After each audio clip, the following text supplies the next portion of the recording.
Anies Baswedan akhirnya membalap bak pembalap Formula E yang gelarannya di Monas buyar. Setelah disalib oleh beberapa kepala daerah, Anies Baswedan akhirnya mengumumkan dalam wacana bantuan untuk penanganan virus corona. Jadi Anies Baswedan seperti biasa tampil dalam panggung konvers untuk mengumumkan nilai bantuan yang hendak digelontorkan olehnya. Menampilkan atau memamerkan nilai bantuan padahal sudah lebih dulu kalah langkah sama Zuci. Nggak usah dibandingkan dengan pusat, Anies Baswedan sudah jauh kedodoran. Maka dia mencoba dengan langkah terseok ingin menembus ketinggalannya dalam mengeluarkan bantuan warga DKI. Tapi kalau malu lihat track recordnya sulit dipercaya. Untuk masker saja malah dijualnya mahal. Bantuan yang sempat digembar-gemborkan itu malah tak ada cuntrungannya, yaitu pembagian sembako.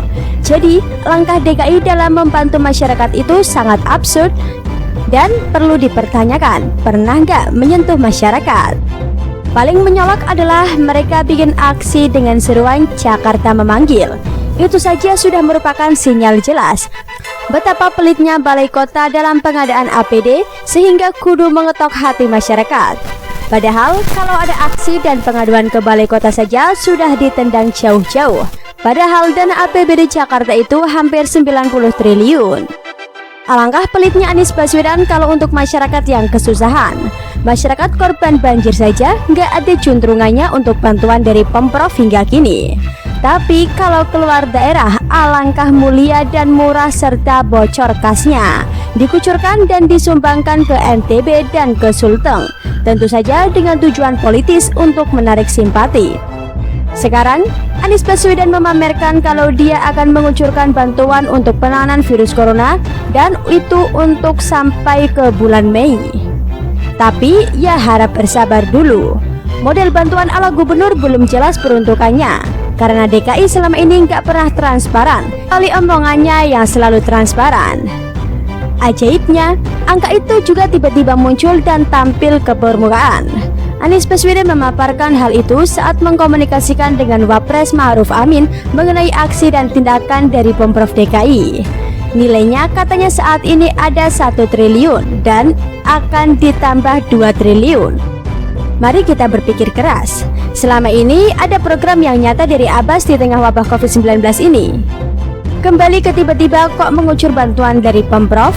Pasti ada pihak yang lebih kuat yang memaksa Abbas untuk mengubah kebijakan pelitnya. Ternyata sudah diduga. Ada pihak atasan Anies Baswedan yang akhirnya menyentil dan mengintervensi sehingga Pemprov DKI mengubah kebijakannya dan berpura untuk menyampaikan apresiasi. Pemprov DKI mengatakan bahwa pengalokasian anggaran untuk penanganan virus corona ini tidak terlepas dari andil Menteri Dalam Negeri Tito Karnavian. Nah, ketahuan kan siapa yang menekan?